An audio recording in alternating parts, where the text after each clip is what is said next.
नमस्कार सर, आपलं नमस्कार, स्वागत आहे आयकॉन नमस्कार. स्टील प्रस्तुत बिल्ड आयकॉन या उपक्रमामध्ये. आज आम्ही आलो धुळ्यामध्ये आणि माझ्यासोबत आहेत इंजिनियर प्रशांत चौधरी सर. त्यांच्याबद्दल नमस्कार. सांगायचं झालं तर ते उत्तम इंजिनियर तर आहेतच, अनेक रेसिडेन्शियल प्रोजेक्ट आणि इंडस्ट्रियल प्रोजेक्ट या दोन्हीवर ते काम करत आहेत. सध्या धुळ्याबरोबर नाशिकमध्ये सुद्धा त्यांचे काही प्रोजेक्ट्स येतात. या सगळ्याबद्दल, त्यांच्या आजवरच्या अनुभवांबद्दल आज आम्ही चर्चा करणार आहे. तर बिल्ड आयकॉन हा उपक्रमच असा आहे की ज्यामध्ये आम्ही आपल्यासारख्या इंजिनियरशी बोलून त्या चर्चेतून काही सकारात्मक गोष्टी निघतील ज्या येणाऱ्या इंजिनियरसाठी मार्गदर्शक ठरतील. यासाठी हा बिल्ड आयकॉन हा प्लॅटफॉर्म आहे. सो आपण आजच्या गप्पांना सुरुवात करूया. सगळ्यात आधी पहिला महत्त्वाचा प्रश्न आहे म्हणजे तुमचं शैक्षणिक जीवन, तुमचं कॉलेज कुठलं होतं आणि सगळ्यात महत्त्वाचं म्हणजे सिव्हिल इंजिनिअरिंग हे फील्ड निवडण्यामागची प्रेरणा कुणाची होती, ज्यांच्यामुळे आपल्याला असं वाटलं की मला पण या क्षेत्रात यायचंय? काय सांगाल? तर ज्यावेळेस मी 10वी सुटलो 91ला, हम्म. त्यावेळेस डिप्लोमा म्हणजे ही एक खूप मोठी गोष्ट होती. बरोबर. इंजिनियर सर्व समाजात काय इंजिनियर सर्वात मोठा. बरोबर. तर माझे शाळेले शिक्षक जे होते सर, त्यांनी खूप चांगली प्रेरणा दिली की तू डिप्लोमाला जा. आणि त्यावेळेस डिग्री वगैरे पेक्षा डिप्लोमा पण खूप मोठा होता. बरोबर. तर त्यांच्या थ्रू प्रेरणा मिळाली मला. मी डिप्लोमाला आलो. त्यामध्ये गव्हर्नमेंट त्यावेळेस प्रत्येक जिल्ह्याला मोजून एकच कॉलेज असायचं. प्रायव्हेट कॉलेज नव्हते जवळजवळ, बरोबर. आणि होते तर ठराविक होते. बरोबर. माझा नंबर लागला गव्हर्नमेंट पॉलिटेक्निक जळगाव. तिथून माझा डिप्लोमा पूर्ण झाला. बरोबर. मध्यंतरी त्या पिरियडमध्ये म्हणजे वडील नाशिकला सर्व्हिसला होते, कंपनी बंद पडली. अच्छा. मग मला पुढे काही जाता आलं नाही. बरोबर. आणि तुम्ही थेट या क्षेत्रात उतरला. डायरेक्ट मग जॉब चालू केला. एक्सपिरियन्स जवळजवळ 3-4 वर्ष मी जॉबमध्ये घालवले. नंतर कॉन्ट्रॅक्टरशिप करायला लागलो. वा. आणि तुम्ही या क्षेत्राला सुरुवात केली. सो आता आपण डायरेक्ट या क्षेत्रामधल्याच काही प्रश्नांकडे वळूया. त्यातला पहिला प्रश्न म्हणजे या क्षेत्रात आता तुम्ही मागच्या 25 वर्षापासून काम करताय किंवा त्यापेक्षाही जास्त, हे सगळ्यात महत्वाचं आहे. तर अकुशल कामगारांचं प्रमाण या क्षेत्रात फार मोठं आहे. अनस्किल्ड लेबर आपण ज्याला म्हणतो, पण ते त्याचा अविभाज्य घटक आहेत त्याच्याशिवाय, कारण लेबर ओरिएंटेड इंडस्ट्री आहे. तर अशा अकुशल कामगारांकडून काम करून घेणं हे कितपत धोकादायक आहे असं तुम्हाला वाटतं? नाही, जी गोष्ट कुशल कामगारांची ती त्यांच्याकडनंच केली पाहिजे. पण त्याच्या जोडीला त्यांनाही कुशल बनवता आलं पाहिजे. अकुशल जे कामगार, बरोबर, तर त्यांना एक आपण सपोर्टिंग म्हणतो ना, बांधकाम चालू असताना ते विटा देत असतानाच विटा रचणं, किंवा माल देत असताना ते थापीतनी माल वगैरे खाचणं, हे काही गोष्टी छोट्या छोट्या त्याच्यातनं ते शिकले तर मग ते पुढे जाऊन ते कुशलच बनणार आहे. बरोबर. बरोबर. तर त्यांच्याकडनं तेवढीच अपेक्षा असणार आहे की त्यांनी पण त्यांच्या शिकण्यावर जोर द्यावा. बरोबर. बरोबर. तर ते पुढे जाऊन चांगलं कमवू पण शकता आणि शिकू पण. बरोबर. दुसरं, कन्स्ट्रक्शन इंडस्ट्रीमध्ये प्लॅन अतिशय महत्वाचा असतो. प्लॅन किंवा आराखडा किंवा रचना आपण ज्याला म्हणतो, त्याशिवाय ऑफकोर्स पुढे जाताच येणार नाही. तर प्लॅन या स्टेजचं महत्व तुम्ही काय सांगाल किंवा कसं सांगाल? किती महत्वाचं आहे, कसं काम केलं पाहिजे? प्लॅन दोन्ही गोष्टीत महत्वाचा आहे. एक वर्किंग मध्ये पण महत्वाचं आहे आणि वर्किंगच्या अगोदरचं जे प्लॅनिंग आहे, बरोबर, ते पण महत्वाचं आहे. वर्किंग मध्ये मी कॉन्ट्रॅक्टरशिप करत असल्यामुळे आपल्याला ऍक्टिव्हिटीज कोणकोणत्या पॅरलल करता येतील आणि कोणत्या कशानंतर करायच्या आहेत, त्याच्यात जर थोडा टाइम दिला तर आपण 2 दिवस आधी तो प्रोग्राम करू शकतो की मला परवा हे काम करायचं, मग त्याला हे मटेरियल लागणार. बरोबर.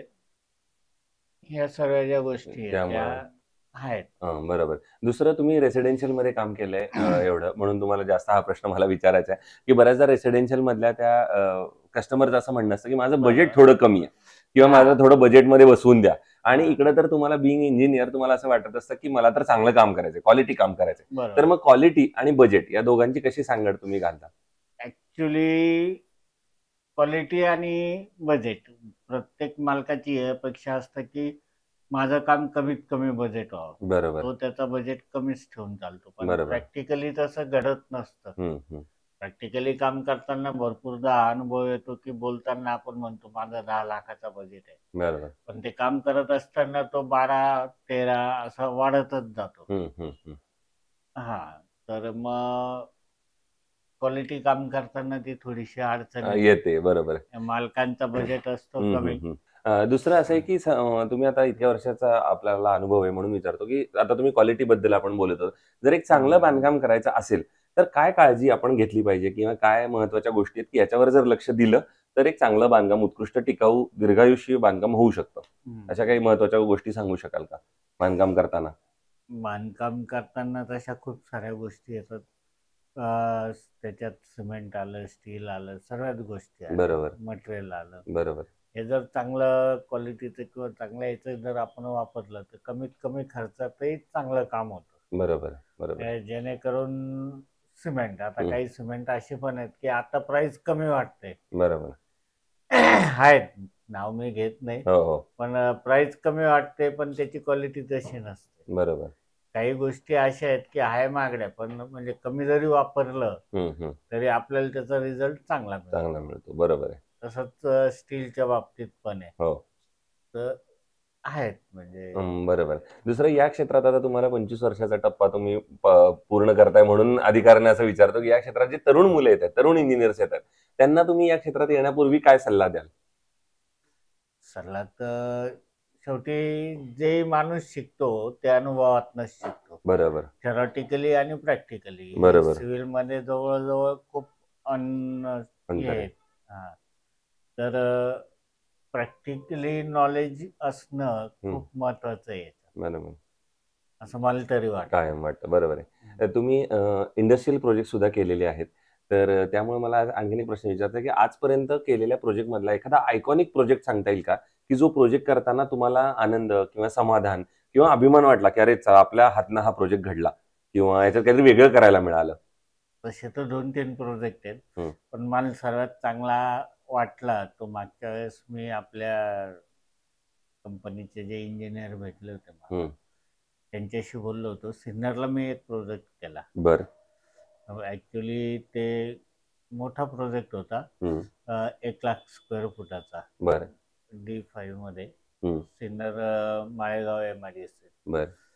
तो PEB स्ट्रक्चर मध्ये होता. अच्छा. हा, तर ते रेडी नागपूरची बजाजची कंपनी होती, बजाज राहुल बजाज असं काहीतरी ना, अजून बजाज. बरोबर. तर त्यांच्या थ्रू ते मटेरियल आलं होतं आणि माझ्यासाठी PEBचं पहिलं स्ट्रक्चर, बाकीचं फॅब्रिकेटेड आपण केलेले, पण ते त्यांचं रेडी स्ट्रक्चर यायचं आणि त्यांचे ते मग आम्ही ते फाउंडेशन वगैरे सिव्हिल वर्क पण होतं त्याच्यात. बरोबर. तर ते 3 महिन्यात कम्प्लीट द्यायचं होतं आणि पूर्ण प्रोजेक्ट माझ्याकडे होतं. म्हणजे इव्हन PEBचं सुपरविजन ऍक्च्युली काम त्यांनीच केलं. मला फक्त तिथं उभं राहून करून घ्यायचं होतं त्यांच्या. बरोबर बरोबर. तर ते एक मला वेगळा आयकॉनिक प्रोजेक्ट असं तुम्हाला वाटतंय? बरोबर. आणि तो 4 महिन्यात कम्प्लीट पण द्यायचा होता. 1,00,000 स्क्वेअर. क्या बात आहे. Very good. मस्त. हा झाला एक आयकॉनिक प्रोजेक्ट, पण इतक्या वर्षात तुम्हाला असं कधीतरी अडचण पण आली असेल, कधीतरी आव्हानं पण आली असतील, तर असा एखादा प्रसंग किंवा प्रोजेक्ट किंवा असं काही आठवते का घटना की ज्याच्यामध्ये काहीतरी आव्हान आलं, अडचण आली आणि तुम्ही त्या आव्हानावर कुणाचा तरी सल्ला घेऊन स्वतःच्याच नॉलेजनं, ट्रायल एररनं त्या आव्हानावर मात केली, तर असं काही सांगता येईल का? तसं तर आव्हान म्हटलं तर जास्त तर नाही, पण एक नॅचरल असे आले की वर्क ऑर्डर लेट मिळाली. मला एक काम करायचं होतं फाउंडेशनचं. तर ते पाणी काढण्यासाठी कंटिन्यू झिरा जो म्हणतो आपण चालू होता.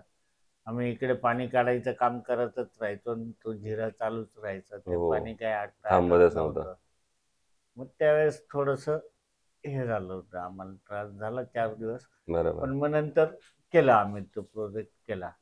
त्यासाठी आमचे जे सिनियर्स होते कंपनीचे वगैरे, कंपनीचे इंडस्ट्रीच काम होतं, त्यांनी भरपूर मदत केली आम्हाला. बरोबर. त्यामुळे काम झालं. दुसरं, तुम्ही आता मगाशी बोलताना म्हणालात की कुठल्याही कन्स्ट्रक्शन मध्ये सिमेंट आणि स्टील या 2 महत्वाच्या गोष्टी असतात. तर मग ते स्टील निवडताना तुम्ही काय पॅरामीटर्स किंवा काय गुणवैशिष्ट्य बघता की हे असेल तर हे स्टील चांगलं आहे, हे आपण घेतलं पाहिजे? तसं तर आतापर्यंत मी 1-2 गव्हर्नमेंटचे सब कॉन्ट्रॅक्ट जे केले, बरोबर, त्याच्यात काही वेळेस मला त्याच्या टेस्टिंग करायला लागल्या. त्यांचे इल्ड्स, ते तन्यता आपण ज्याला मराठीत म्हणतो ते वगैरे, आणि त्याचं मटेरियल. बरोबर.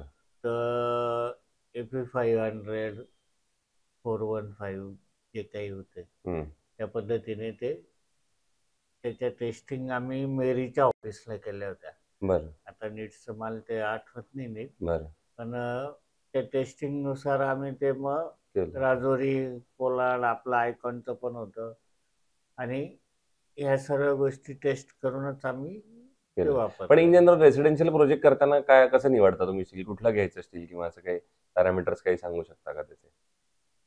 नाही तसं रेसिडेन्शियल मध्ये काय होतं बऱ्याचदा की मालक स्वतः परचेसिंगला जातो, आम्ही बरोबर, फारसं जात नाही. जात नाही. बरोबर बरोबर विथ मटेरियल कामं असले तरच मग बरोबर. आम्ही घेतो. मग बरोबर. त्यावेळेस आम्ही हे ठरवतो की आम्हाला एक चांगल्या कंपनीचं घ्यायचं जेणेकरून ते हार्ड नसणार आहे. बरोबर आता त्याच्यात 2 प्रकार, मग ते मटेरियल कोणतं वापरतात, काय ते फेरस, नॉन फेरस, ते काय आहे त्याच्यात ते. बरोबर. हां. आयकॉन स्टील तुम्ही कुठल्या प्रोजेक्टवर वापरलंय का आजपर्यंत? हां, तसं तर 2-3 ठिकाणाहून आम्ही घेतलंय बरं. आणि वापरलं पण आहे. तर मग आयकॉन स्टीलचा तुमचा पण अनुभव कसा आहे? त्यांची अवेलेबिलिटी, कॉस्ट, हां, मग ह्या प्रॉडक्ट, जे सर्व्हिस? प्रॉडक्ट म्हणाल तर हे तिन्ही जे चांगले स्टील आहेत बरोबर. त्याच्यात आयकॉनिक स्टील पण चांगले आहेत, बरोबर. ते पण चांगले आहेत, हं. बाकीचे पण चांगलेच आहेत. म्हणजे बरोबर. जे कारागीर येतात आपले सेंटरिंगचे, हं. त्यांचं जे म्हणतो लवचिकपणा, बरोबर. बेंड करताना किंवा हं. रिंगा मारताना, ह्या ज्या गोष्टी आहेत त्या चांगल्या आहेत. बाकीचे हार्ड जे येतात मग ते काय वाकवता किंवा बेंड करतानाच त्यावेळेस तुटून जातात किंवा बरोबर. एवढे हार्ड असतं की त्याला 2 जण लागतात बेंड बरोबर. करायला. असं होतात गोष्टी. ठीक आहे. सो हे होते इंजिनियर प्रशांत चौधरी सर. त्यांनी अतिशय मोजक्या शब्दात पण महत्त्वाच्या शब्दात आपले अनुभव सांगितले आणि सगळ्यात महत्त्वाचं सांगितलं म्हणजे जे तरुण इंजिनियर्स या क्षेत्रात येत आहेत तर त्यांनी जरूर या फील्डमध्ये खूप स्कोप आहे. मात्र जे थेरॉटिकल नॉलेज तुम्ही शिकलेलं आहात आणि जे प्रॅक्टिकल नॉलेज आता करणार आहात या दोन्हींच्या मध्ये अनुभव नावाची फार महत्त्वाची गोष्ट आहे. ती घेऊन तुम्ही या क्षेत्रात उतरा. या क्षेत्रामध्ये तुम्हाला यश नक्की मिळेल. नक्की. तर पुन्हा एकदा आपले मनपूर्वक आभार की तुम्ही आमच्या या बिल्ड आयकॉन प्लॅटफॉर्मवर आलात, इतक्या गप्पा मारल्यात आणि येणाऱ्या आगामी काळात असेच उत्तम प्रोजेक्ट्स किंवा आयकॉनिक प्रोजेक्ट तुमच्या हातून घडावेत याच माझ्याकडून आणि आयकॉन स्टील या दोघांकडून मनपूर्वक शुभेच्छा. धन्यवाद. धन्यवाद.